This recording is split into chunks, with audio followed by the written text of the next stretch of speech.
Hello, Assalamu alaikum. My name is Dr. Mahad. So finally, I decided to make a YouTube video regarding my journey and experience. I have been suggested by many to make a YouTube channel and post videos there, so I can share the detailed experience. So here it is, and the videos will be in English since many of the people in the Indian regions they're not able to speak. They don't understand Hindi or Urdu language, so I've decided to make this all English. Hopefully everyone will be able to understand.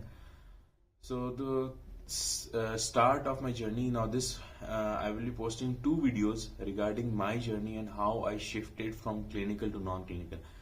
This is very important because it just sets the stage that under what circumstances and conditions I shifted into the non-clinical, and hopefully many of you might relate to it and then make that decision regarding, you will be in a better position to make that decision.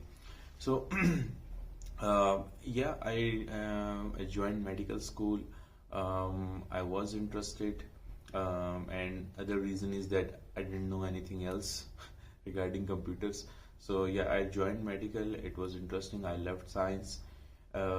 Went into the medical school by my own choice, and I went to a private medical school, then graduated from there. And slowly during that period in my medical school, I started to get that sense that there is a whole lot of fees of the private colleges, and in comparison there is no return. I mean, I was seeing seniors who were struggling to get jobs. So this was something that was growing in my mind, this concern early on in my fourth year, that what I will be doing after graduate. But yeah, I mean, I decided that I will just do my best and push on and try to do everything what is in my hands to achieve goals, certain goals, and also somehow I will be then able to earn at least enough to cover all my expenses. However, still I didn't know that how bad the situation is, and I would say that after my graduation, I went to my own home city, which is in Islamabad. So I was graduating from another college in a different city, and then I went back to my home city because that's where I want to go, and I wanted to live with my family. I was living in hostel for the past 5 years. So I went back to my home city, and I did my house job, my internship, as you would say, from my home city. And so I was doing that from a different college, different hospital, not my affiliated hospital, which is affiliated with my college. So that was the main reason that I was not being paid for my internship. I was not being paid for my house job. So I knew that. I tried to get a paid house job or internship, but okay, fine. After 1 month of searching, I just decided to go for unpaid internship. It was very much exciting. The first few months, new learnings, new experience, and it was, I mean, an awesome experience, I would say. I mean, you're seeing patients, you're dealing with them first time in your life, I mean, after graduating. So it was a very great experience. But after a few months, this concern started growing. Okay, so now what about my expenses? I mean, I'm graduated. My parents now expect me to do some earning. Okay, I mean, again, I'm telling you that I have a non-medical background. I mean, there is no one in the family who is a doctor. So this is another challenge that we have to face. If you are a first generation doctor or the first doctor in your family, that they don't understand the whole prospect of it, the whole story behind it, that you have to reach a certain stage or a certain age as a doctor to earn. You do specialization, you do different tests, and you need money for that even. But However, they were just expecting that now it's time for me to earn since I graduated, right? And another added on, I would say, a barrier was that all my siblings even were from IT or computer sector. So this was another challenge, because since they have seen them working even during their college years and after graduating started and they started earning, so they just thought, okay, now it's time for this doctor to earn. I mean, we've spent so much money. So this is another concern, another challenge that we as doctors have to face if there is no one in the family who is from a medical background. So yeah, I mean, these were the challenges. And the third challenge that added on to my already existing problems was that my father got sick. I mean, he was not able to do job. So I mean, there was so much burden suddenly on my shoulders that I had to do something. I mean, I couldn't just walk a simple path. I couldn't just walk the path that others were doing.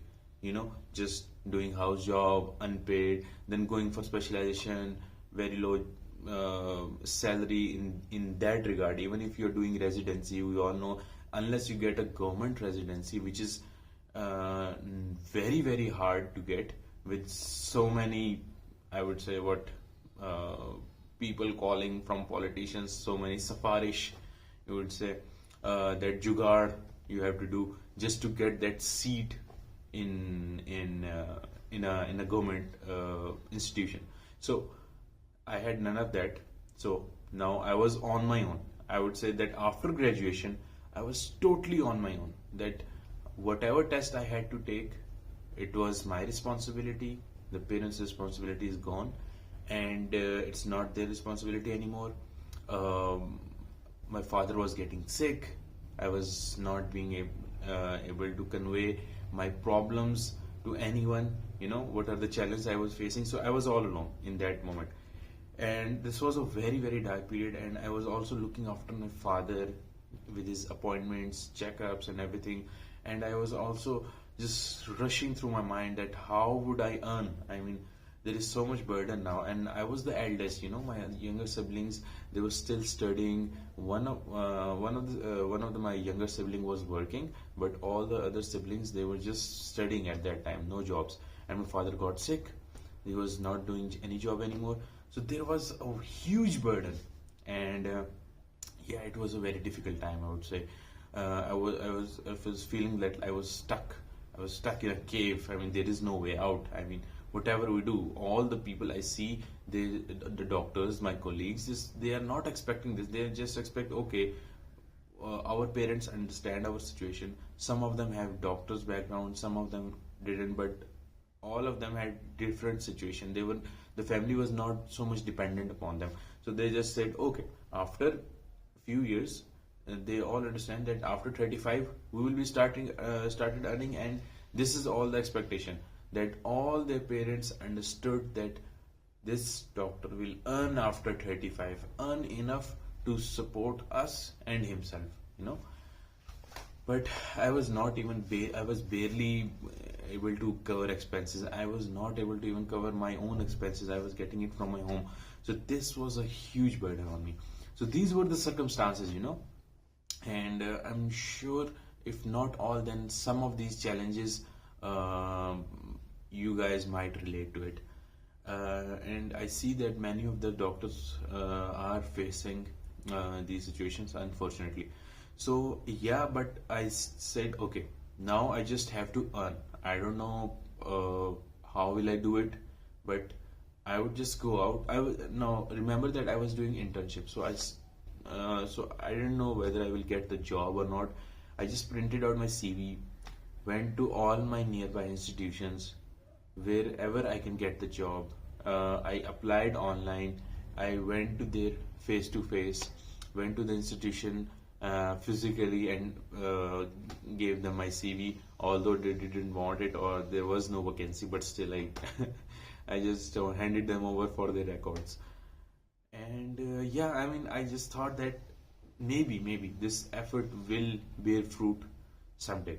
And yeah, I was just relentlessly applying everywhere. And suddenly I was active on LinkedIn also at that time. It's 3 years back, right? So I was applying on LinkedIn and everything, and I got a job. There was posted Med IQ, which is a virtual healthcare setup. So Med IQ, and they said we require MBBS doctor. I didn't know what was it, what is a virtual hospital, what is telemedicine, no experience or everything. I just see what are the requirements. Okay, MBBS doctor. I just applied to it, and the next day I got a call that you have applied to this position. So do you want to come for the interview? And I didn't ask a second thing. I just had a duty of my house job or internship in the hospital after few hours. So I even ignored that, and I said, okay, I'm just gonna go there first, and then I will go to the hospital. And the distance was like 30 to 40 minutes between that job interview place and my hospital. So and my home was also like half an hour away from each of these places. So it was like a triangle. So I went to the first interview place, then to a different point where to the hospital where I had my duty after a few hours. So I just got up, got ready, and just went into my car and rushed off to that place, barging through the traffic and just reaching there on time. That you know some other doctor don't avail that seat. I want to get that seat. So I was desperate, I would say. And yeah, this was the situation or scenario of it. And this was a very difficult time. So yeah, I would be then explaining regarding my interview in that place in the next video, and how I got that job. And this was my first job which I was getting paid for, and I was doing internship at that time, house job. So, but it was a hell of experience. So yeah, stay tuned for part 2.